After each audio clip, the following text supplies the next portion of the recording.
And today's we're doing a bonus episode of Design Corner. I am here again with Mike Barbeau from the Savage Pathfinder dev team, and we're going to be talking about some of the changes we made in version 1.2 of the Savage Pathfinder core rules. Those went out 2 days ago, or no, not 2 days ago. Yesterday, we started doing a lot of the final fixes or a lot of the final work to get the book out 2 days ago. So Friday, the 23rd of April, 2021. And we are going to review a bunch of the changes, things that have gone in revision since v1.1 to v1.2, and also things that just on a kind of more macro level from v1 and decisions and designs that we were thinking about the entire time that finally went live in 1.2. So for folks in chat, if there are things that you specifically want us to talk about, go ahead and throw it out. We'll probably hit most of the changes just over the course of our hour. But if there are things that folks really want to see, drop comments in the chat, and that'll just bump it up higher on the list of priority for stuff for us to talk about. So with that, Mike, you're the one that suggested we do this. Was there anything in specific that you wanted to talk about that went live in 1.2? Oh man, there's a lot of really solid changes, updates for a lot of things. Monk, I think, was the first one that got the biggest change. Monk and Mystic Powers, actually. For most of you, you probably read the Mystic Powers rules. Paladin, Ranger, and Monk right now, I believe, are the only ones that have them. But it essentially gave them an ability that closely represented the Pathfinder, like Lay on Hands or the Slow Fall, or all of these just mystic abilities they all had. And we had run through playtests, of course, and we had had discussions. And looking at the Mystic Powers, while it felt really cool to be able to do it, to be able to Paladin to smite his weapon and boost his fighting and wade in, it had kind of a couple hiccups whenever you were trying to do it. So the first thing is we found very often the first round was always the same. I do nothing but use this, right? And that's never fun for two reasons. One, you don't know how the fight's going to go. If you're somebody who rolls like me, if you hit and do damage, you're probably doing 48 damage, just because that's how I roll. Or, it doesn't let you plan well for all your PowerPoints. So what we did is we took the concept we had and the function that was working, and we reworked it. And so the first thing to look at was, how do we not make a character spend his entire first turn, or if he's a veteran monk, 2 turns doing all of these power-ups. So what we did is we made it a limited free action. That way, if you just have the Mystic Power ability, you can do your deflection or your boost fighting the turn before you're getting in. If you're having a hard time hurting your enemy on round 2, you can then do your smite. If you're having a lot of guys gang up on you, you can do whatever protection power you have, and it allows that to flow. The other thing was, and I think we can all agree, automatically getting any power off is really super strong. But there was a lot of restrictions. And when we first did this, we wanted to make sure we didn't break anything by allowing people to just get a power to go off, right? And so we did can't use other PowerPoints. You can't use power edges, all these restrictions. But when you got it all on paper, right, and you started doing, I did a pro-con list when I was looking at these, trying to look at why it felt wrong at a point. And it was, you had arcane background that gave you all this stuff, and the Mystic Powers, while it was cool, was overly restricted. So we looked at a lot of what made it feel bad, with the way you got power points back, or with the fact that you were a one-hit wonder in per fight. So we upped the power points to 10, which has worked very well. It allows somebody to extend their activated power. in Yep. case of a long siege or something like that. But most importantly, especially if you're a paladin, you didn't feel like your option was to either tank or to heal somebody after the fight. You weren't so heavily restricted on this. And so we did the PowerPoint boost. And then, really, in terms of balancing it out, it was easiest to mix it in with the rules for cross-classing or multi-classing, in which you don't get any more PowerPoints. So we have people who are playing clerics and monks or bards and monks, and when you do that, you can, if you really want to buff up, you can do an action for one of your bard spells, and then you can do your mystic power as a limited free action. There's just a lot of options that let players change how they want to play the game based on their character and this ability. And so I think we're in a really fun place right now with it, where you're getting to be unique and strong. And while, a fighter may step out of the gate, here, just really good and solid fighter, your monk or something might start a little bit lower, but round one, round two, you're starting to buff yourself up, and so you get the feeling of progression rather than just stepping out of the gate flat and ready to hit it. Yeah, So that's one of the things that we really wanted to preserve was the fighter is the versatile, I'm ready to go at a moment's notice. The other kind of martial classes have a little bit of a charge up time, but they ultimately end at a higher place. So especially if you have longer fights, and this is something that actually kind of changes the dynamic of how you might think about your encounters, is for the monk and the paladin and whatnot, they want fewer, longer fights, right? So they want to have that rolling fight of, okay, we just wiped these guys in this room, and we're going to push through and hit this next group of enemies immediately, right? And then that helps ratchet up the tension, have the session go faster. Versus the fighter is probably actually better suited, and like the barbarian as well, of let's go in, have a fight, and then peel back out, right? So that way our counter powers reset, so that way the barbarian can spend that hour to eliminate that point of fatigue that they got for raging. And so it makes it very much this delineation between we've got our skirmish martial classes, right? Fighter, barbarian, versus our kind of, I don't know what I would call it, probably like, long combat, it really battle martial classes of the monk and the paladin. it calls out some interesting tactics too, because and I won't do any spoilers for Rise of the Rune Lords, but let's just say there could be locations that you can't just run in and beat right away. There are locations where you may have to regroup. You've got different ways the party, people in the party will want to approach it, and if you go in guns blazing every time, there's notes and stuff in the book that'll show where other enemies are, so that if you pull in a horde of people down on you because you didn't play smart, you're going to have to pull back anyway. But yeah, it gives a lot of fun play styles. And then I think the thing that it naturally, oh, hang on. You posted something and took it away. Yeah, you finish your thought, and then we'll hit this question. I was going to say the other thing that this topic naturally flows into is Benny back for 5 PowerPoints. Right.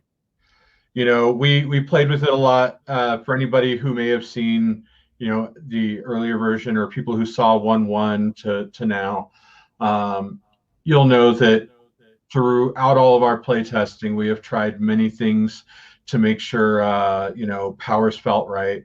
I know Don's talked a lot about this kind of thing on different design corners. And in the end, with all the other fixes we did, all of the other, to use the term he uses, levers we pulled, we decided we could put that one back where it was. And I know a lot of people really liked it anyway. Plus, it just feels good to know you get that solid number back. So, yeah, we have that back. And so everybody who wanted it, rejoice. Yay. Yeah. Like what we were talking about on Thursday with identifying design issues, right? It was another one of those things of we really boiled down to what that core issue was. And after we'd kind of had that fix in place, we started, in the playtest, first we started with the hourly recharge, right? And then we did a playtest, and then we did another playtest where it was 5 PowerPoints for Benny, right before we launched 1.2. And we were like, yeah, we were not experiencing the behaviors that we had previously that made us not want to give you the full 5 power points per Benny, right? And also the other rule that we have of if you end in the middle of a combat, don't refill bennies solves one of the big issues with getting 5 power points per benny, which is I'm at the end of the session, I'm just going to dump all my bennies to get 5 power points back and be back at full, right? Because that would a degenerative behavior that was happening because we had that longer rest, right? We had longer rest, but your power point on bennies were the same. So now this behavior really became the optimal way to play. Well, we got this fix of you don't get your bennies back if you're still in the middle of combat. And now with the new recharge, you don't need to do that behavior anymore because you're probably going to be able to spend, an hour or two to get a bunch of power points back. Yeah. But a question. Oh, go ahead. I would say the other thing, just for, because we're talking design, one of the things I'll do at the end of every session or every, important encounter is I'll check with the spellcasters. How many power points do you have left? And I'll run through the fight and figure out what it took. And if the purpose of the fight was like, you have a chance to take this guy prisoner if you think about doing it, and that can give you a lot of information about the area you're going to, and it took all of your power points, like that's too much of a fight, right? But if it's meant to be a big climactic battle and you only used like 5 or 6 power points, then obviously something was wrong. So, we use this as a tool to see, if the fight is the way we want it to be and it's about what we want, and B, to see if the power points are flowing or getting used at the rate we expect them. The X factor there being when Mike rolls a 45 on damage on the first hit in the first round against the monk cleric that Clint's playing, and takes him out in the first round of combat, and all of a sudden I have to burst all my power points because we're down a fighter. He'll correct you. It was 48. 48, right. Those extra 3 points really made the difference. I hit for nothing or I hit for 4 wounds. Everybody just glad the 4 wound cap is in there. Yeah, and I think he then failed to soak a single wound on any of his bennies that he spent for soaking. Yeah, he spent like 3 bennies to go down. But so Lightning 1991 asked, could you go into the rationale for the Ranger getting Mystic powers of Veteran by season like Paladin and Monk? And this is actually a pretty super straightforward one. It's because of the way Quarry works. So with Quarry, because you can take this at every single rank, if we make that your Veteran power for the Ranger, then we are taking away one of the opportunities, right, that rank at seasoned, for you to take Quarry. So you get 1 less Quarry in total by the time you hit Legendary. So bumping that up, that gave you an expanded portfolio for really the kind of core element of the Ranger, which is that favorite terrain, favorite enemy. We want to make sure that you're able to leverage that as much as you want. Well, not as much as you want, but if that's something that your build is set up to really leverage that, you've got many opportunities, and we don't want to take away one of the opportunities that you have by making it the Veteran rank ability that you get. I would also say too, the monk getting it sooner than the others is also about them being all about their progression, right? So if you look at a monk right now, the monk has 2 real big aspects they go into. One is being skilled, right? You want to get raises for both your abilities to trigger. It's based on how good of a martial artist you are. And the other one is based off of their power points, their ki or chi, however you want to say it, and their progression of getting more and more supernatural capabilities, as you would see in a monk in Pathfinder, though we don't yet have Quivering Palm. But they get a lot of the supernatural stuff, whether it's Diamond Body, Diamond Soul, and it's to help mimic that kind of thing. And so they're a progression path, whereas for Ranger and Paladin, even if in the future we add it for the Rogue, for those of you who don't know, rogues in Pathfinder can take minor magic and major magic to get some powers, but it's because it's an add-on you can do. And then again, for Pathfinder, I know they have a million archetypes. Lord knows I play a lot of the different archetypes for them, but you don't even have to play one with a Ranger or a Paladin. So they got theirs later for the abilities that felt more core and required. There was more that went into why Corey went up to where it was, but without jiving too much into that one, it was for both balance and then the right feel that we thought it should have. Yeah. And so kind of in the same vein, since we're talking a little bit about monks, Geeky Spaz asked, why don't monks have more synergy with the spirit attribute? At the end of the day, I really think it boils down to the more we make them synergize with spirit, the more I now have to bump up my agility and my strength and my vigor and my spirit now to be as effective as your more typical martial classes, which need vigor, strength, and agility. You know, so I had a crazy pitch back when we first started doing monks, right? And it was to give them a parry bonus based on like half their die on spirit. But then it became like the only floating modifier in a game that was part of an edge. And then we started looking at maybe giving them a parry to represent them being, wise or something. There's a lot of things we looked at in terms of monks. And as you all have seen, the monks, even through v1, 1.1, 1.2, they've had, I think, some of the most dramatic changes because they're so hard to nail down, right? Right. If we had 5 books to go through all of the styles and stances and all of the things that can make them unique, and all the Pathfinder books that have been put out, I think it would be much easier. But trying to capture their core in here has been difficult. As he said, when you start focusing too much on spirit, monks already have it rough anyway, right? Because they need to up their toughness. They're generally not using weapons, so you need to make sure their strength's up, their agility needs to be up because of fighting. And so they already need to, make spirit rolls for whether it's resisting powers or whether it's trying to get rid of shaken. Spirit has a lot of weight to it already. And loading up more heavily on spirit, as he said, would just make it a bit unbalanced. We've had, I think, heavier spirit version, and then it just becomes, always put it into that. I get the wisdom modifier to AC, right? Like that's something they always had in Pathfinder. And so I definitely get where the desire comes from. But this is just one of those things in conversion from gaming systems where we can't focus as heavily on that as they might have in Pathfinder itself.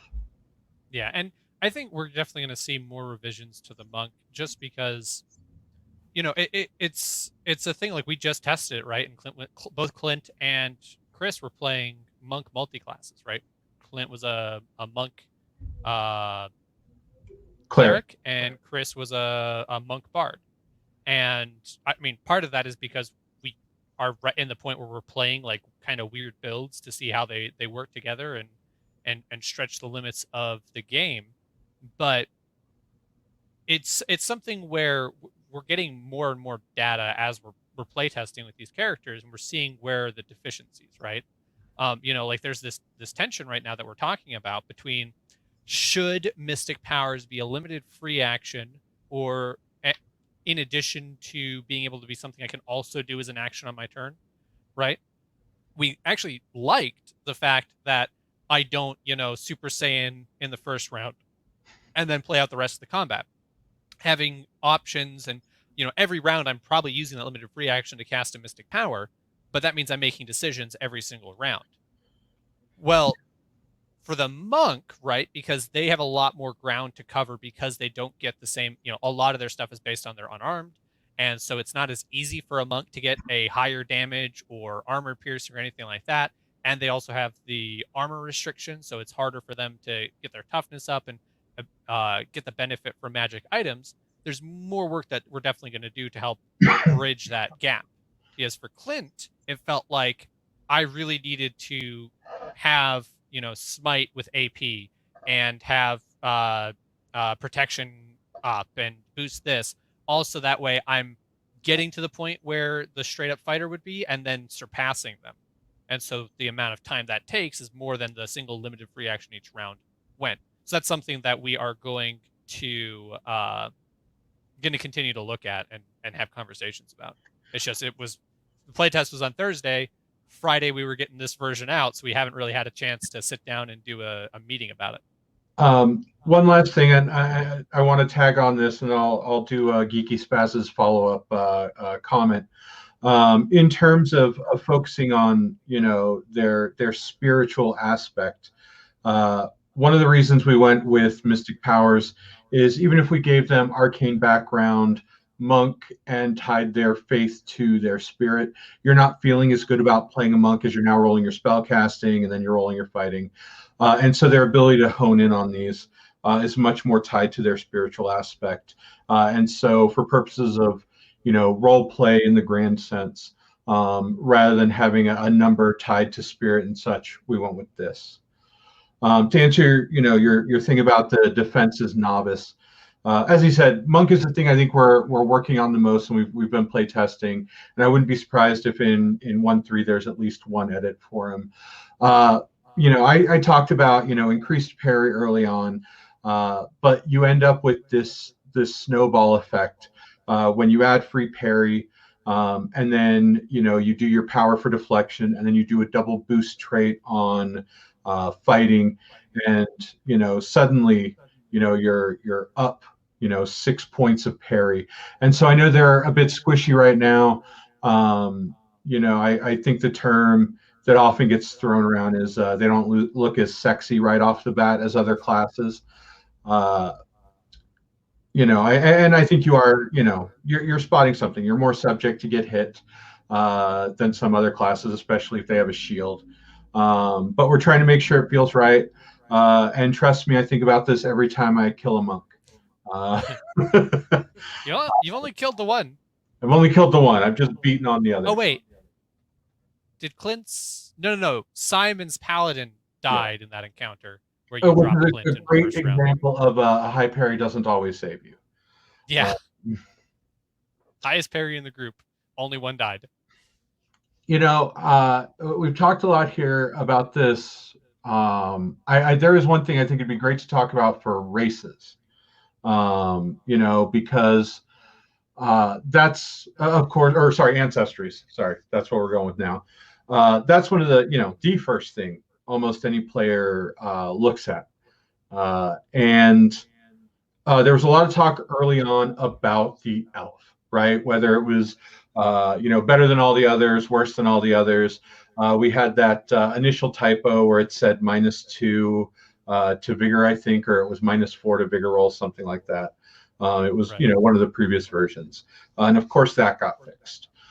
Then we ran into their Elven Magic, which at the time focused as a variant on Arcane Resistance, right?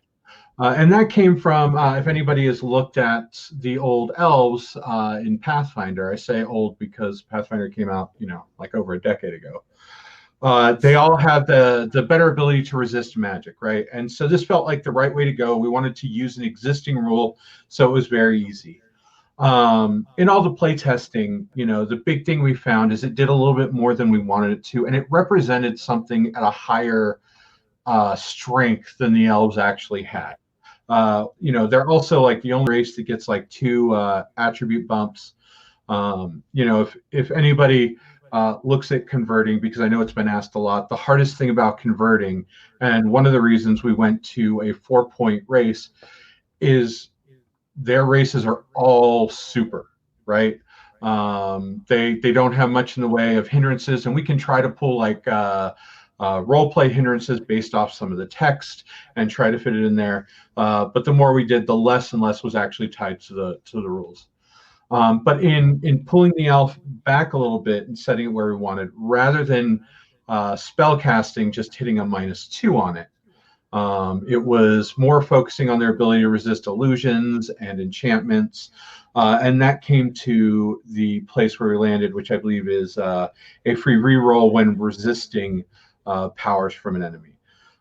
Which to an extent, because of acing, is even better.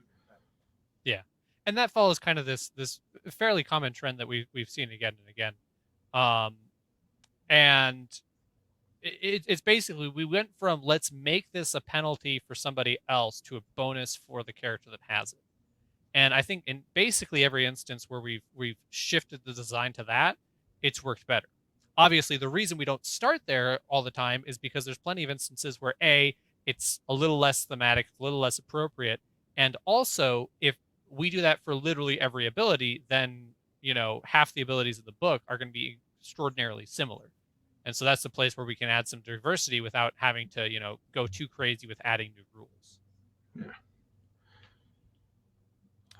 So we got another question from Havenheart. He saw that the freebie Detect Magic now mentions common knowledge / occult roll to identify magic items. How does this differ, or is it meant to be in conjunction with the identify modifier for Detect Arcana? So it's basically our version of allowing you to use spellcraft to identify an item after you use Detect Magic on it, just mundanely, right? And the big point where this is going to delineate is if you're making a skill roll to do it, right, then you're going to find out less than if you had used Identify, right? Identify, you find out the whole list, right? You just know everything that it does. With using one of your mundane skills, you're going to, and this is something that I don't think we put in hard and fast, this is the rule, because we want to leave it open for the GM. Because for some GMs, they hate the fact that Identify is a thing, and we want them to be able to just, you make a skill roll, you're good to go. Others like that notion of it's hard to pluck out the arcane knowledge and whatnot. But so the intent is your knowledge roll is going to tell you a little bit less than Identify will, right? Like it'll tell you all the good things, but it probably won't tell you that, oh yeah, in addition, the sword is also cursed. Versus Identify and Detect Arcana is going to tell you basically the whole kit and caboodle. Another thing, because I'd like to throw in an example here. If I'm running, right, and my players are going through and they take out a group of goblins, and Detect Magic is on this one goblin short sword, and they go, okay, I'm going to use my Detect Magic ability. I'll let them make the common knowledge or occult roll to see it's a sword, and based on the enchantment aura, they know it's a sword with damaging or accurate on it, right? But if they're going through this dungeon and they see this giant pillar or statue that has this aura on it, and it's like a plot hook, or it's an artifact, or it's something big, bad, and magical, that's when they would detect it. And that's when we don't have the weak, medium, strong level of spell auras. We don't have the 5 pages to identify every single aura and what combination it is. So it gives you, both as a player and a GM, a tool to not blow a million PowerPoints just to know what your loot does, but still not just freebie be able to identify every plot hook, right? This aura is too complex or too rare or too uncommon. You would need a stronger thing than just your Detect Magic. And then your wizard, who is invested in Detect Arcana, can step forward and shine and claim the wish that comes from that giant statue that nobody else realized was going to grant. That's not in Rise of the Rulers, by the way. It's just an example. But that's the way to use them in conjunction, and why we added the role to Detect Magic, and why it's not just Detect Arcana. You know what? I did want to say, before we jump into this next one, I want to talk about the cantrip thing, right? Right. This is going to come up with this next one. Oh, is it? Okay. Let me tag on this one. But Don actually used a great cantrip the other day. So they're fighting. People are engaged. He's playing. I'm not going to get into his character because it would take way too long to explain. Point being is he does not want to get into combat. I can do it in 4 sentences or less. Okay, go ahead. I'm playing a air elemental sorcerer bloodline caster who, because he can fly as an air elemental bloodline, hasn't used his legs in decades, and he's got telekinesis, so he uses telekinesis cantrips to manipulate everything, so he hasn't used his arms in decades, so they're both withered and atrophied. Clint said it better, meat balloon. Yep. So there's a lot of talk about cantrips, and cantrips require being creative, right? So anybody who knows telekinesis, you cast telekinesis, you pick an item, and you start doing things with it, right? It's a lot of PowerPoints. You continue doing it over and over. Using telekinesis to lift a potion and pour it down your ally's throat for 1 turn is a lot, right? And so he's like, hey, can I use telekinesis for it? And I was like, well, can't you do it normally? And it took me a second to look at it. And I went, oh, yeah, no, you just want to do one, like, what, 2-pound item, pour it down his throat, and you're not going to maintain it. You're not going to swing it. It's just doing this thing. So it was a great time to bust out a cantrip for a power, so he didn't have to get up close and get smacked in the head by, a larger enemy. I won't specify. But yeah, so great time for cantrips. Go ahead with your post you grabbed though. So from Thunder 1992 that I suspect has some sort of relation to Lightning 1991. While there is a Ring of Feather Falling, there's no Featherfall spell. This always seemed to be an important spell in D&D Pathfinder, but required a reaction in casting the spell when it was not the player's turn. Are there intentions for one in Pathfinder for Savage Worlds, and how might that be implemented? So the way I would do Featherfall, and perhaps this isn't a super satisfying answer for lower level characters, but I don't like Featherfall for lower level characters personally. It's a cantrip of fly, right? I'm not going to be flying and soaring around. I'm not going to have the duration, exactly like Mike was just talking about. I would pitch that using Featherfall to reduce or eliminate the damage, depending on how far you're falling, as a cantrip for fly is a perfectly appropriate usage of that rule. You could throw it as a modifier or something, but again, I'm on the side of the fence that being able to ignore all of the fall damage because you just screwed up your skill roll kills a lot of the drama and tension. The thing I want to talk about too with that is, and this is something I ran into with a couple powers.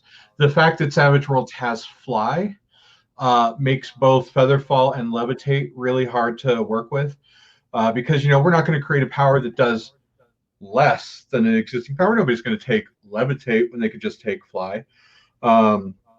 Even if you could take Levitate at novice, you would hold off and wait. And so even when designing things like, spoiler, Cloud Giants, or things that have Levitate, we have to look at, fly power and give it, limitation. And so for, fly or for Levitate or for Featherfall, as he said, it's easier rather than creating a power or creating a modifier or charging more. It's easier to make it a cantrip.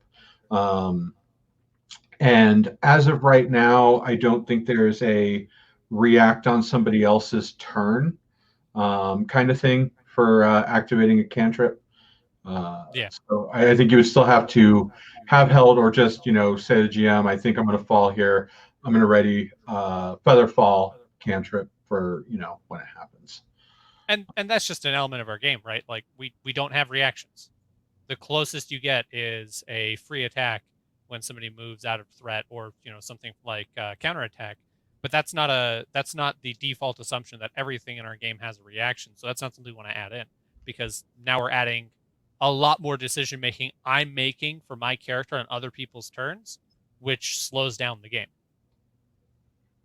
And Dersham80 said, unless you have fly as a greater part of levitate, but then that kind of part of the brief is we want to avoid making the rule changing too much from Sway, right? If we don't need to say that fly is now levitate and it's a lower rank, and now fly is a modifier for that lower rank power that we did, all to hit this one power, this one spell from Pathfinder.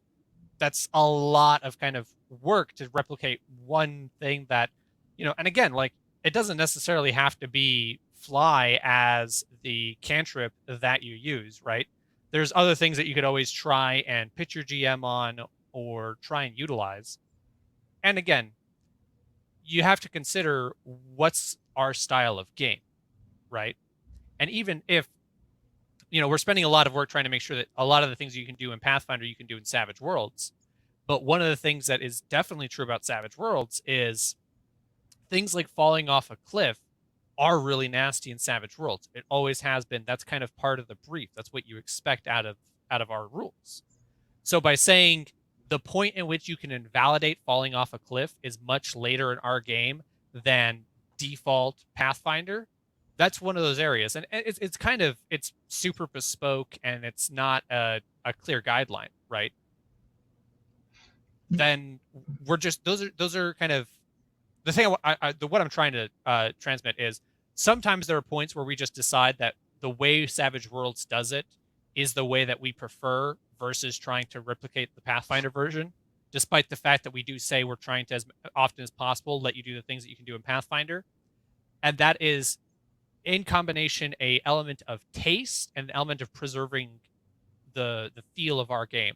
And honestly, a lot of the time, that's the type of stuff that Shane really has his finger on the pulse of, you know what, we're going too far in this direction, and even though all these other things that we've done in this system help replicate Pathfinder, this thing is just, it's a step too far. Let's just default to the way that we would do it.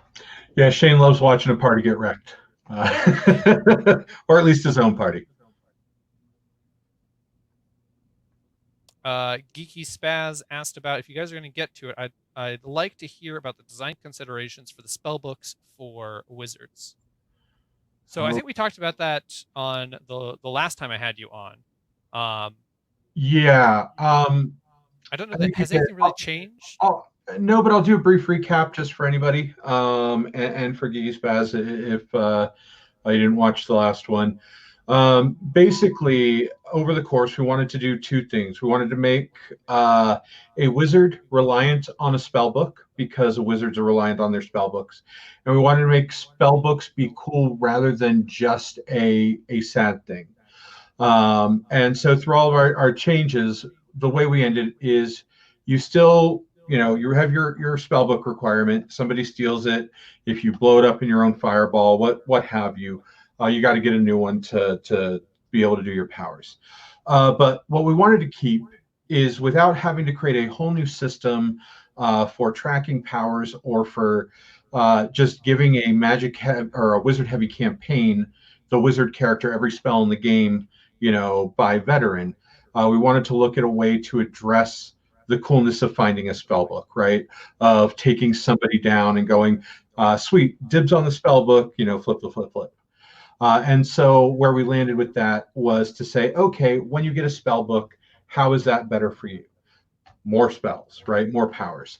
And so with that, we went with, when you gain a new power, if you take it from a scroll or another spell book, you're taking your powers that way, you can get an additional one. So I think our iconic Ezrin, because Ezrin has a ton of spells, he's a universalist, right?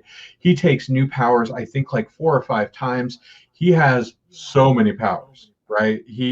They're just flooded. But if you want to be more specialist, or you want to go other routes, because maybe you're going to be an Eldritch Knight, so you want to take this less, you can still benefit from these other spell books. You just take that, new power points or new powers edge fewer times. And so we feel like it still gives the hindrance aspect to help balance the class, and it gives the excitement of finding and looting spell books. And who knows, maybe in future books, there will be, more specialized spell books that you can buy. Like there might be, descriptions of some in Rise or other adventure paths. A buddy of mine loves the Pathfinder spell books, where you can get like the Grave Touch one and all those other things. So that's where we landed on spell books, and that's why we did it the way we did it. And I don't know why, but that reminds me of, and I think 1.2 doesn't actually represent our full. Also, I will admit, I don't know that I'm actually on the 1.2 PDF as I scroll through it. I might be slightly behind. I think I'm at the 1.2. But languages. We very recently, to launching 1.2, had some conversations about some new ways to treat languages. And I think, based on some of the feedback I've been seeing on the forum, I think we implemented that in the iconics, but haven't quite caught up in the rules text for languages. That might be true. Just a heads up real fast for everybody as well. We put out 1.2 because we want you guys to see the stuff. I know somebody's posted on Facebook that he's running Curse of the Crimson Throne, which, by the way, don't get upset if I get to convert that later as well.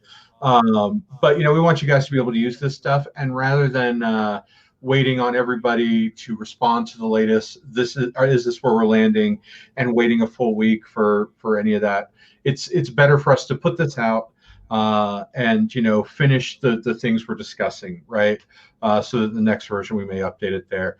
And that's why you see updates like this there's stuff we're talking about with the half elf. We're still talking about stuff with the monk, looking at where we're at and where we want to be and how we're adjusting from our previous iterations. So don't be surprised if there's a 1-3 and I'm like, hey, maybe I'll come on and talk. Yeah. But also caveat on everything, right? The book's not done until we send it to the printer. Yeah. Literally everything in the book is subject to change if we see that there's a good enough reason to. We're but so I was about to talk about language, but if you still want to talk about language, go ahead. Oh yeah. I was gonna say so to kind of quickly summarize with languages, the problem that we encountered was basically it's that line on limitations where you use the lower of the two, either the language or your intimidate, persuasion, performance, whatever is based on the language. And generally speaking, that's not necessarily an issue when you're playing Savage Worlds because it's typically rare that you're actually getting the language skill, right? You're generally speaking, you're just if you need it, then it's a facet of the campaign, and the fact that you have a lower persuasion, intimidation, whatever, is what you expect to have happen, right? I'm playing an Indiana Jones style game. The fact that I don't speak ancient Sumerian when we encounter the ancient Sumerians in the world that they live in beneath the actual world, that's part of the game.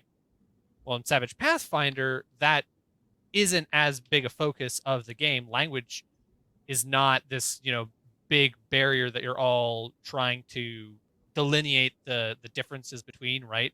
Very rarely do you have any sort of the difference between a fluent and a non-fluent speaker is really important. It's more a binary, do you speak this language or not? So Mike can talk about the solution that we landed at. Oh, no, you go for it. Sorry. I had a different thing. So the thing that we're currently, I think, working with, and I think this has been implemented in the archetypes, but not in the rules text. And spoiler alert, the reason for that is different people can work on different things, right? Like Mike is responsible largely for updating the iconic. So when he's got time to okay, well, I'm going to go through and do all this stuff. The person updating the rules text might not also have the time for that. We need to get the next bit out for you folks. So everybody's working on different parts, different people work on the charts, all that stuff. So that's why this stuff doesn't end up always being 100% synced. But basically, we're kind of thinking about introducing this notion of fluency is what matters for the limitation, right? So when you're at a D8 at a language, you are considered fluent, right? That's literally what the language is. The language proficiency chart says. And for the most part, you get your, I think right now it's your ancestral language at a D8 and then common at a D6. And because typically speaking, you're going to have characters that speak multiple languages because that's much more the norm in Pathfinder. You're going to have, in our game, that at least 2 points worth of languages that you can utilize, right? And that's kind of where we're now starting to think of it as it's not 2 languages, it's kind of more 2 points of languages. And so you can use those points in basically kind of one of 3 ways, I think it is. Or actually, I think it's 1 of 2 ways. 1, you take a new language at D6, right? D6 basically kind of being the bottom end. Maybe as we think through this, we'll want to make it a D4 instead. And these are basically skill points that you just use in languages, but this is still a relatively new design. So you either take a new language at a D6, or you use one of those points to bump up one of your existing languages. And so if, I'm playing, I think an elf has common at D6 and elven at D8. Well, if I want to be the elven bard and not worry about having any sort of limitation on my persuasion or my performance, I take one of the at least 2 points I have because of my D4 smarts. I bump up my common to D8, and now I no longer need to worry about what die class my common is at for the purposes of limiting my other skills. And that also gives me the opportunity, if I don't want to speak a whole bunch of languages, I can just speak the languages I do at a higher level of proficiency. The other thing I wanted to touch on is Savage Worlds, I think more than almost, if not any other RPG I play, focuses a lot more heavily on character background, uses hindrances for a lot of that. But I don't remember the exact term, whether it's native language or core language. But if you're doing persuasion, if you're an elf and doing persuasion in Elven, you don't have to use the lower of your language or your persuasion.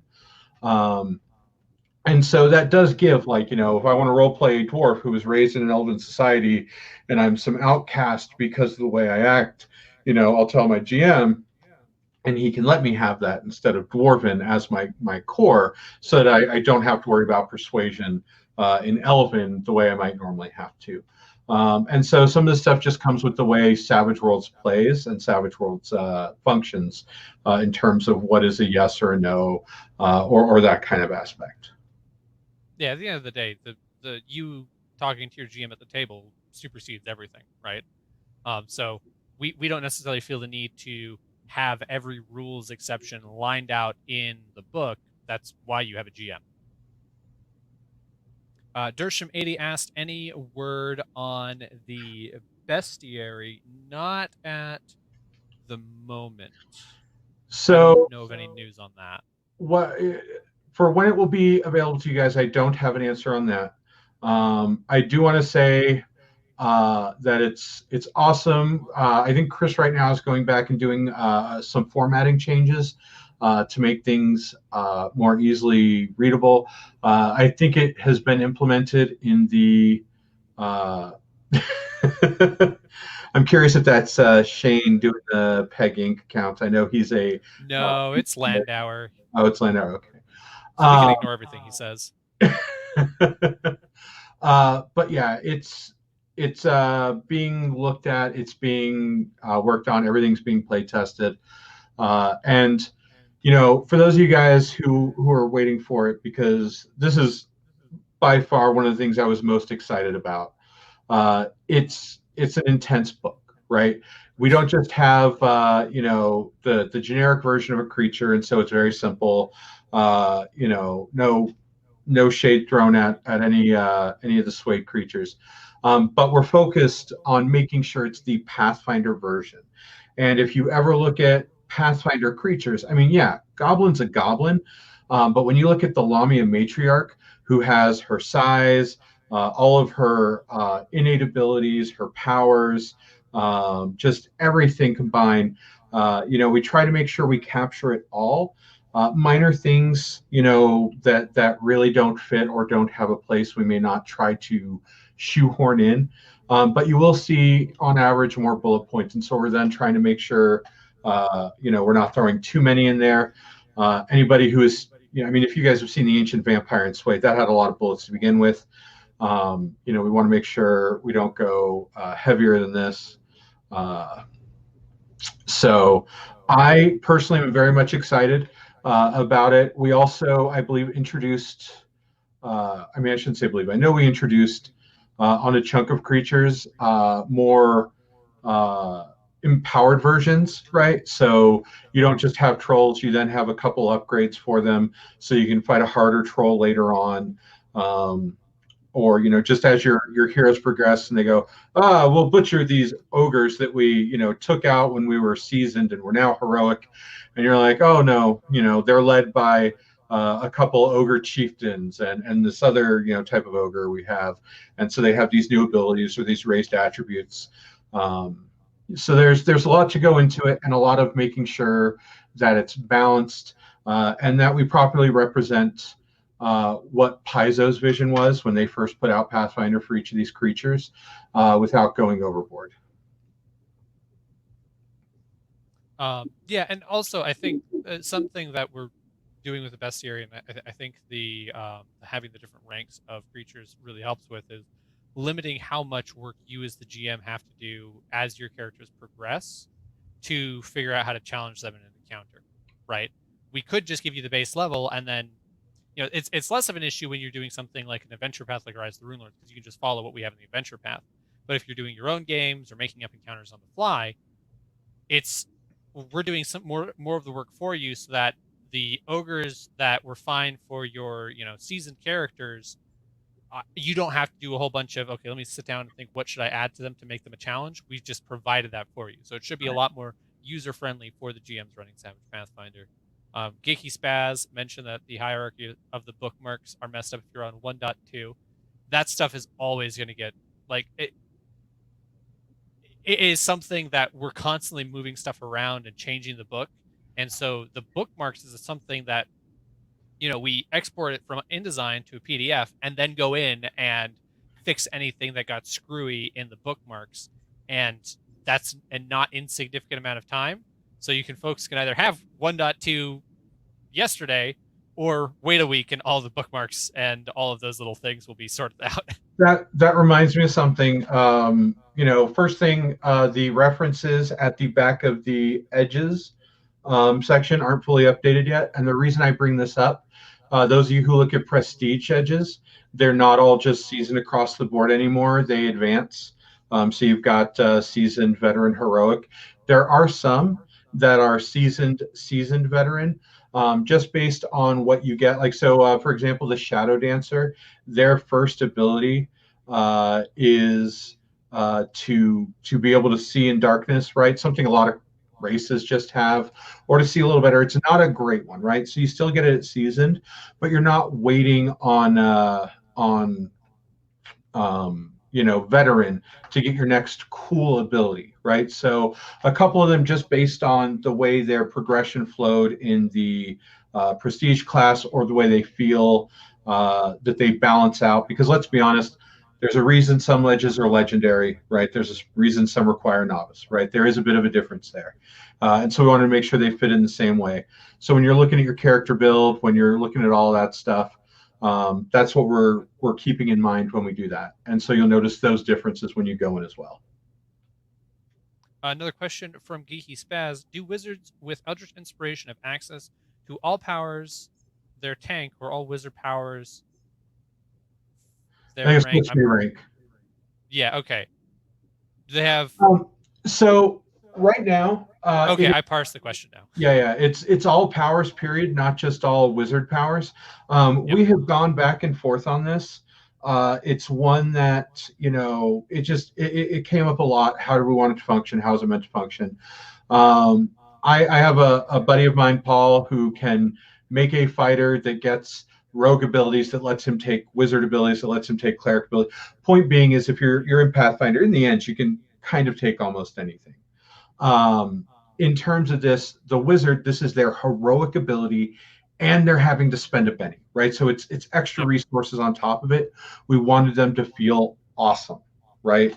And so for this purpose, they have access to all. Because if you're investing in that and you're spending that penny, good on you. Show up, solve that problem that your party can't solve without you.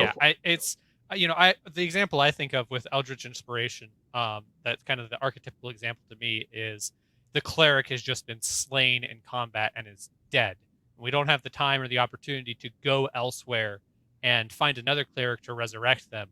So the wizard throws open their spell book and grabs all their scrolls and is scanning through and reading and doing all of their work. And they figure out, for this one time, I'm going to cast Resurrection, and hopefully this works. And so on top of all the other penalties, I'm now rolling Resurrection. I think this would make it a -8 to the roll in total. I forget what the original penalty is. And then they manage to, by the skin of their teeth, spending a whole bunch of bennies, raise the cleric, who can then heal themselves and, kind of saves the adventure, right? You can't do that if we say, oh, but it's only your other wizard stuff. Yeah. So we'd rather let you do the cool thing. John Doom, just so you know, I spent my almost entire Pathfinder life saying bestiary. And it wasn't until a buddy of mine pointed out that there's, no A in it, that I was like, oh, crap, I think I've been doing that wrong, and spent months trying to justify why I should still call it the bestiary. So there's that. The other thing... Like John Doom, I took Latin in high school, and that's why I know it's bestiary. No, I didn't. Yeah, no, I'm not that cool. There are other things, guys, to touch on very briefly. Some of the costs or the crafting stuff has been updated, so it more appropriately represents how much it costs to craft the item. The Javelin of Lightning is, sadly, that didn't get updated in the last one. It was correctly updated in this one. It is expensive. It stayed that way, but now it's a stream that people can try to get out of the way of. I think it's either a 3 or a 4d6. you're awesome. You're Zeus. You're chucking a lightning bolt down the middle of a line, and people are getting out of the way or frying. So there's a lot of that minor changes. We went in, got items a little bit closer. I think we clarified Robe of Bone. Let's see. One of the things that changed with arcane backgrounds is we no longer give you that free bump in the arcane skill. So that's a combination of a few things. One, the intention of the design was never actually to give you a bump in the skill. That was always a function of multiclassing, where we found that you would have to take at least two advances to be able to effectively multiclass into an arcane background if you didn't already have that skill, and that made it really wonky. So that's where we added the rule: if you go into a new AB and you don't have that arcane skill, you get it at D4. And because of some of the changes, we nixed all of the you need to have this, like for instance, like the bard no longer needs to have performance to be the bard. That I think is probably just catching up to the design, and we'll probably reintroduce the arcane skill requirements, since we kind of assume if you're taking bard at start, you're going to bump up your performance, right? It's not necessarily like we want people to be unskilled arcane backgrounds. It's just, again, that kind of sinking thing of where it'll land. Yeah, so there are a bunch of ways people will make characters, right? Just to talk about this a little bit more for a second. I think we all make characters in a very fluid way, or we'll do something, we'll get to a point where we had meant to take this edge or this feat or whatever, and we forgot to do our skill points. So we go back and we erase it, we move it to where we wanted it. Huzzah, right? There are a lot of people who are very, that's how it should be. That's how we should look at people doing it. I am probably much to the frustration of people I work with, and very much a rules as written person. And I don't want the thing to come out where one group has the most miserable time because rules as written, we made it unplayable, even though we think that it's obvious it's meant to function this way. So we had a lot of things where we had to look at, is the horse coming before the cart, right? Do you require arcane background or the arcane skill to get the arcane background, to get the arcane skill? How are we dealing with this? And so, yes, adding performance for bard as a prerequisite, that would make total sense, right? Having them, need performance is a big part of it. Bards are also, they're not just I play an instrument, they're also these traveling wells of knowledge.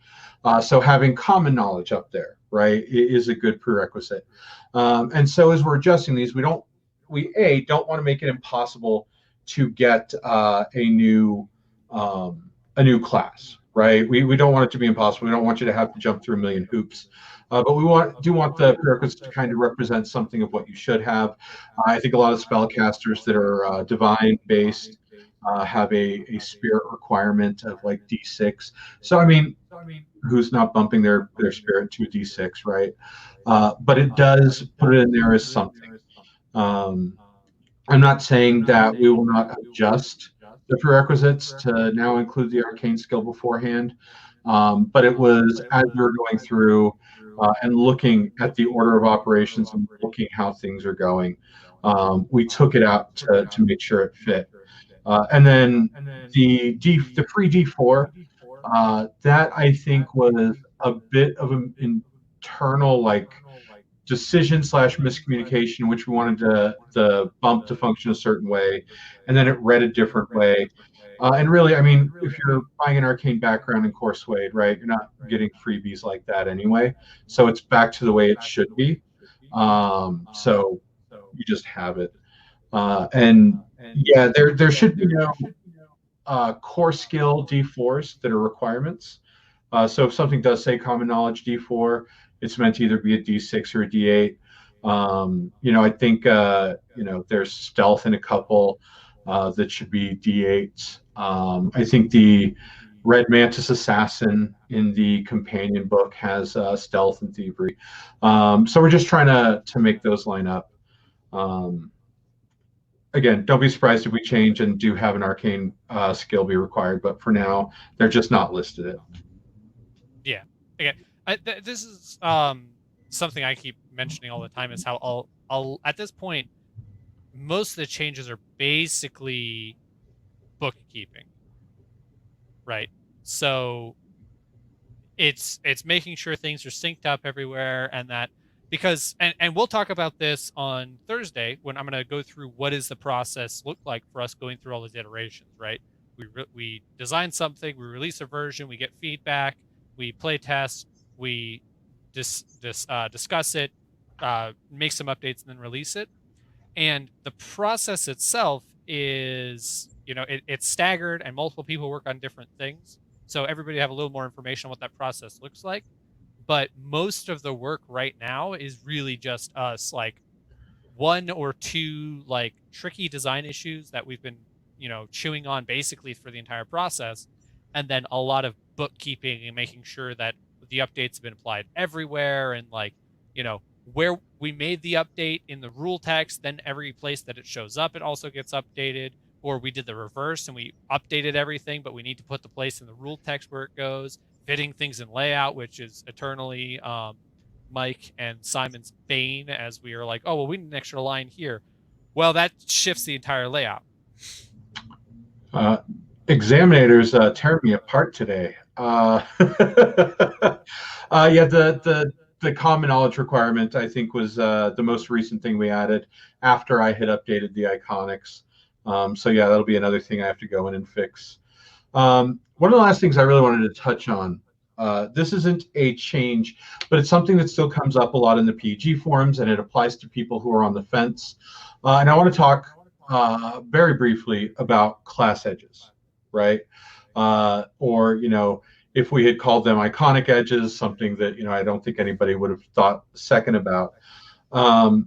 We have said they're more complicated, and that's not a lie, right? But when every time I've had people build characters, or every time I've built a character, there's a lot of what I call throwaway information, right? So a good example is if you're playing a spellcaster. Let's say you're playing a wizard. By the way, most of you will notice cloth is gone. If you wanted, we could talk separately about why we made that decision. But in the end, everybody, kind of thinks that's the right way to go. But knowing that you can't wear armor, you have your armor interference. Yes, that's one of your bullet points. Yes, it's something you technically track, but you really don't track it, right? You're a wizard. I'm not wearing any armor unless I take this edge, and then you can start tracking it. There's a lot of things that go on like that. That in character creation, do you really track like constantly throughout a campaign that your race gave you a bump in your vigor? No, you just know your vigor is a D8 right now. And so, while they're more complicated, and as you're looking at that and saying, is this further away from Savage Worlds than I wanted because it has these extra things? Just look at it like that. Make a few characters. And that's actually, somebody made that suggestion on the forums, and it's a brilliant one, right? Make some characters. Sit down, especially, make a few novice ones, then, make a seasoned one, and then make an awesome Eldritch Knight bard or an Eldritch Knight monk. Read that before we change it. Do these things, because I think you'll find when you make it, when you look at it, it doesn't really feel any different. I think the biggest difference is alignment, which, I think made very simple to track, so much so that people don't even really talk about it anymore. And languages, which we try to keep as simple as possible. Play with it. Languages, you're not going to worry about past character creation. Unless you're in a campaign that has a special language. I wonder which one that would be. Oh, don't worry, Examinator. I just thought it was funny that you tagged me twice. It was great. Oh, yeah, Havenheart, he's got it right. Yeah, it is nowhere near as complex as Savage Rifts, which is a blast in its own right. We've had people talk about framework we could have done. I really think we hit the nail on the head. And if you have a chance as these books come out, especially as the bestiary comes out, see how your heroes line up. Yes, they're +4 instead of +2. but it'll definitely be really helpful when you're going against the hordes that your evil GM throws at you. Yeah, I really wanted to touch on that. And yeah, cloth armor for everybody. It's gone. It was a remnant of Suede has, I think it's winter clothing and stuff that gave 1 point of armor, and we tried to meet in the middle. And really, in the end, what was it, Don? A scarf that you could get in Pathfinder that had a point of armor that was cloth. Only against vampire bite attacks to your neck. Because vampires suffer a huge penalty to any called shot other than the neck, right? That's why. No, so really in the end, we were trying to shoehorn something into the Pathfinder setting that wasn't there. It caused confusion and issues as we were trying to make sure it was balanced out. And so it kept coming back to, is the easiest answer just to not include it? And the answer was yes. There's been prices fixes on the Dragonhide armor as well. So yeah, there's a lot of updates that we've done in this book. I think we've covered all the big ones though, right? Yeah. There is an RPG for that, Havenheart, if you want the Doctor Scarf. Yeah, I think that hits all the really big stuff. Yeah, the only other thing that I want to throw out there, especially like,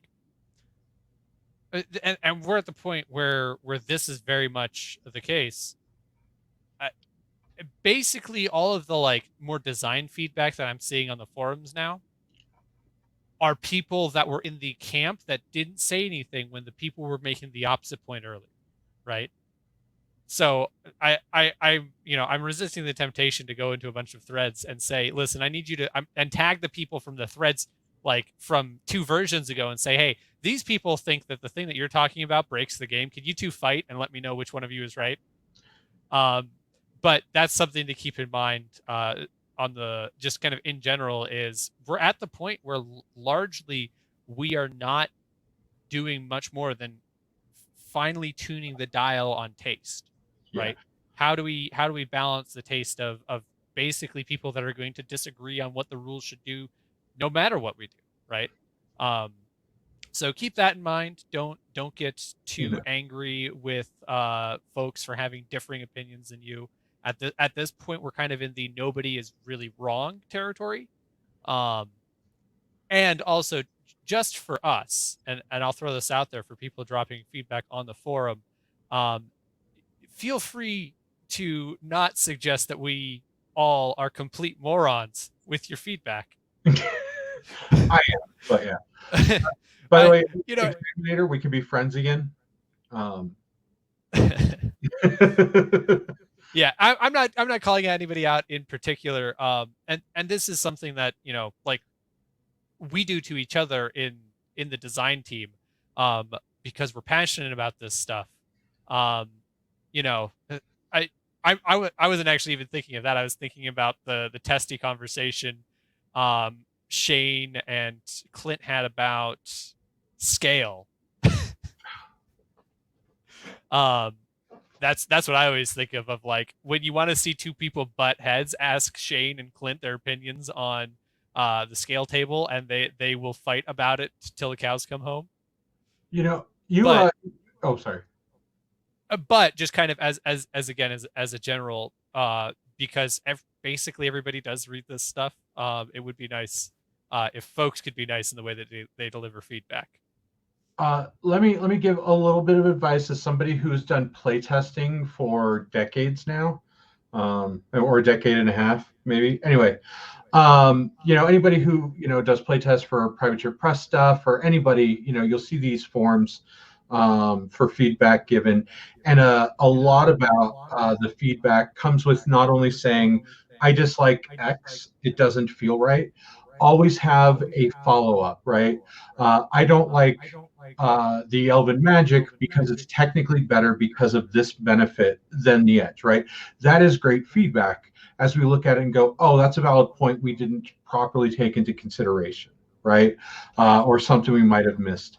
And so, comparing it to something else, right? I always compared fighter, right? Fighter is now 5 rounds instead of forever when you use it, because it was, why ever take another combat edge when I have anyone I want? And so we start looking at things like that. That's how you want to leave feedback and great comparisons. That said, the tabletop ecosystem, nobody has suggested that me and my entire family should die because of a insignificant change on an item, unlike working in video games. So it's hardly a comparison. George Orr, just to get this, if you're a specialist wizard, you can cast outside of your favorite and opposed school without benefit or detriment. There's no issue on that. The only thing for having a favored school is that you have the opposed ones with the penalty. That's really it for that. And Dersham 80, no, I would not allow the fighter to spend a penny to maintain. That is the downside of not having that edge. That's actually built into the balance. The other thing too, I'm curious how many fights you have that go outside of 5 rounds. We were on round 4, and we're like, man, this fight is going on for a long time. Yeah, we're not used to it lasting that long. It also requires a bit more strategy, right? I know fighters are kind of like, point and click to an extent.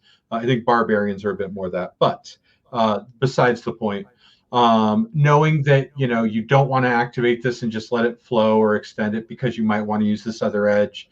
I've seen Iron Jaw get used, I think, more than almost any other edge because it's a backup. It's for when it's good, and again, it helps balance. There's that's not the one I want.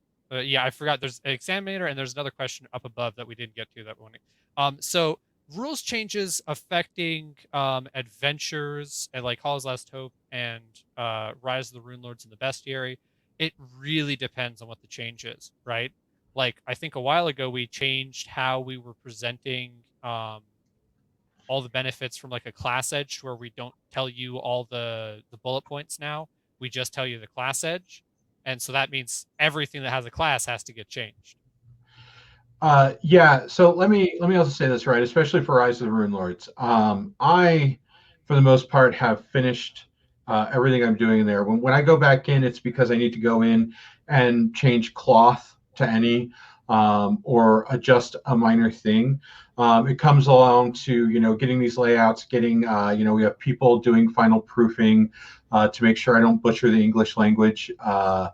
To go in and just make sure we're good, and then get approvals, of course, to make sure we're following the visions of the original campaign.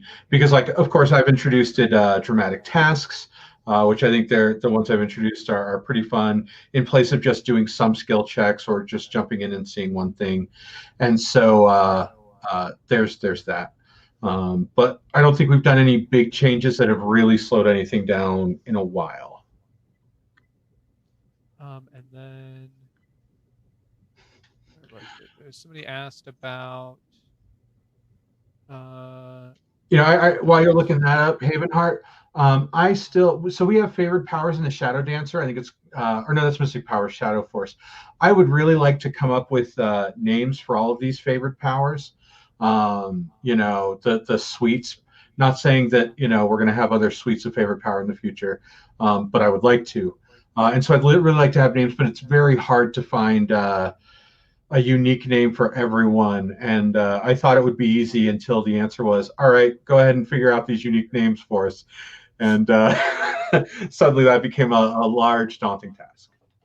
Sorry. So Spotty Jungle Cat, interestingly enough, asked, can you talk about the decision to make ranger pets, not wild cards like druid pets? I'm at a loss on that one. I don't think I was involved in any of those conversations. This was okay. So first of all, there was a recent change in the Druid Animal Companion build. If you go the Animal Companion path, the Beastmaster, you get it for free. And then if you want to take the make it a wild card, you ignore the heroic requirement. Before, it was every time you took the Beastmaster edge, it could be it was a wild card, which became, why would you ever improve your awesome animal companion rather than just getting a herd of wild cards? Even if they're just a herd of cows, you have wild card cows to fight for you. So there was that change. Now the druid is a support slash control that has an animal companion that tends to function as its direct damage capability. And so for that, we want the animal companion to be strong and upfront and durable. It needs to be a wild card. It needs to have that capability. That's why we went that way with Druid. And it's kind of how Druid functions in Pathfinder as well, right? Until you hit like 15th level, and then your Druid rides around on its dire bear, and then you're just a weird amalgamation of destruction. Rangers function a little bit differently, and that's ignoring the is it Huntsman mixed class that they came out with later. But Rangers have pets as a secondary option. They're Druid level -4. So to keep that in mind, right? If a Druid's level 8, you're only a level 4 for terms of what your pet is, right? And so allowing that restriction in the Beast Bond edge makes it function a little bit more like that.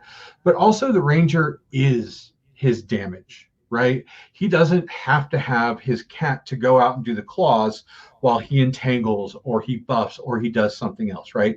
The Ranger sits there, and unless your Harsk uses his regular composite bow or a light bow or rapid shots or like does all of this damage on his own, you can go, I've seen somebody go dual axe wielding and then throw some of his axes. You are that. You can have a pet. That's awesome. Beast Spawn. Anybody can have a pet, right? We did at one point have an animal companion, I think, in place of Corey for a seasoned. It was really early on. It got shuffled. And it's not to say they won't have their beast edge later, right, in another book, because, again, with all the archetypes that exist, you could make, in Pathfinder, a dozen Rangers and not have any one of them have anything in common. So as more books come out, we may have more seasons. So rather than taking the Ranger seasoned Corey, you may take the Ranger seasoned Beast ability, right? Or something like that. And so at core, we're focusing more on the, to steal a game term, the DPS aspect of the Ranger, rather than his animal being the DPS aspect. And that's why the Druid and Ranger pets aren't on the same level. You can see that was a conversation that Mike spearheaded and that I was glad to not be involved in. It was a long night, one night, to say the least. Yeah, that's something that is nice about having the team is we each don't need to be experts on every element of the rules, right? Mike and I can go off and have a conversation about the way Disintegrate works and ways to make it better and to improve it. And nobody else on the team really needs to be involved until we hit the point where neither of us know what the toughness on stone walls is, or the this hardness on stone definitely didn't walls. come up yesterday. Yeah. But yeah, so that kind of covers the bulk of the changes of v1.2 for Savage Pathfinder. Like Mike said, we will probably do more of these bonus episodes to go over other changes as they come out. We're certainly excited to talk about this stuff, and this is our forum for talking about why we did this stuff as opposed to what the changes are. So we love doing that. Join us again for our regularly scheduled episode this Thursday, 2 p.m. Pacific Daylight Time, 5 p.m. Eastern Daylight Time, to hear about what is the actual production process behind making the designs and then getting feedback and playtesting them, iterating on them, and releasing new versions. So we'll be talking about that this Thursday. Until then, I hope you folks all have fun with the new version of the core rules, as well as Hollow's Last Hope and the other fun stuff we have coming up on the horizon. Have a great one, guys. See you, folks.